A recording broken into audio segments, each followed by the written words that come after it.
Гөлнара Хайдарова. Аю баласы Тәп-Тәп. Тәп-Тәп исемле аю баласы әнисе белән урманда яши. Аларның җылы иләре бар. Аюларның иләре өн дип атала. Әни аю Тәп-Тәпне бик ярата. Җәй буе әнисе улын тәмле җиләкләр, татлы бал белән сыйлады. Тәп-Тәпкә азык табарга өйрәтте. Бер көнне аны янына чакырды да: "Улым, йомшагым, безгә йокларга вакыт", диде. "Минем йоклыйсым килми бит", диде Тәп-Тәп. "Улым, җылы җәй үтте. Алтын көз бетәргә дә күп калмады. Тиздән кыш җитәр. Бөтен җиргә аппак кар явар. Без кар астыннан азык таба алмабыз", диде әни аю. Тәп-Тәп әнисен тыңламады. Әни аю урын җәеп йөргәндә өннән чыкты да китте. Тәп-Тәп тиен кызы Алтынкайны күреп алды. "Сәлам, Алтынкай", диде Тәп-Тәп. "Син нишлисең?" "Сәлам, Тәп-Тәп, мин әниемә булышам, кипкән гөмбәләр җыям", диде тиенкәй. "Җәй көне әнием аларны агач ботакларына элеп куйган иде." "Ул гөмбәләр сезгә нәрсәгә кирәк?" дип сорады Тәп-Тәп. "Гөмбәләрдән, чикләвекләрдән һәм төрле орлыклардан без запас ясыйбыз. Аннары кыш буе шул запасны ашыйбыз." Тәп-Тәп Алтынкай белән саубуллашып китеп барды. Шул вакыт куян малае Озын колакны очратты. "Сәлам, Озын колак", диде Тәп-Тәп. "Синең туныңа ни булды?" "Сәлам, Тәп-Тәп", диде Озын колак. "Без куяннар көз буе туныбызны алыштырабыз. Әнә күрәсеңме?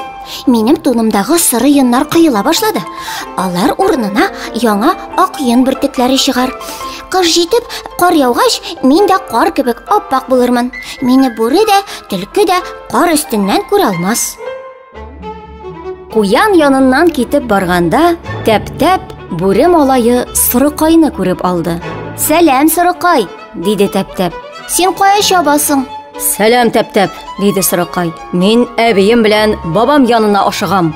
Без бүреләр кышка зур өерләргә берләшәбез бит. Бергә безгә күңеллерәк, азык табуы да җиңелрәк." Сорыкай шулай диде дә йөгереп китеп тә барды. Шул вакыт Тәп-Тәп төлке кызы Хәйләкәйне очратты.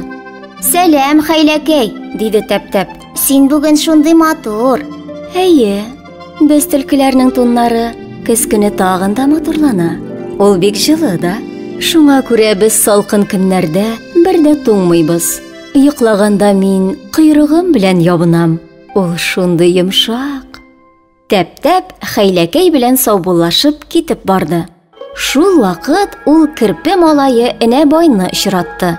Энәбай тырыша оясына нидер ташый иде. "Сәлам, Энәбай", диде Тәп-Тәп. "Син нишлисең?" "Мин ояма мүк һәм ылыс бөртекләрен ташыйм. Өемне шулай җылытам. Без керпеләрнең җылы туннары юк бит. Кыш көне без үзебезгә азык та таба алмыйбыз. Шуңа күрә җылы ябызга кереп, яз җиткәнче йоклыйбыз. Ярар, мин йокларга ятам. Бик арыдым", диде керпе малае һәм оясына кереп китте. Тәп-Тәп тә бик арыган иде. Ул тизрәк өенә кайтырга ашыкты. Әни аю аны бик көткән икән.